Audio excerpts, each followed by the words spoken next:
কাজের যে অবস্থা কি করি বলতো, আমার বাড়ির অবস্থা খুবই খারাপ। তোমাকে একটা বুদ্ধি দেবো? বল। আমরা তো অনেকদিন ধরে ঘরে বসে আছি। হ্যাঁ, চলো তাহলে আমরা ঘুরতে চুরি করে আর বাজারে বিক্রি করি। ঠিকই বলেছিস। পাওয়া এখন যাচ্ছে না। গ্যাসও পাওয়া যাচ্ছে না, ঘুটের দামও চড়া দামে, কিন্তু কাদ ঘর থেকে চুরি করবো? আরে আমাদের পাড়ায় তো একজনেরই গরু আছে, সেগুলো পটল। ওর ঘরে একমাত্র ঘুরে থাকতে পারে। হ্যাঁ, ঠিকই বলেছিস। ওর ঘর থেকে এখন 1-2 বস্তা চেপে দিতে পারলেই আরামসে আমাদের 1.5-2 মাস কেটে যাবে। তাহলে কি আজকে রাতেই চুরি করবি? হ্যাঁ, ওই যা ঘুম কাতুরে, চলো আজ রাতেই কাজটা সেরে দিই।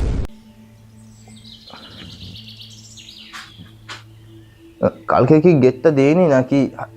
বাইরের গেটও খোলা?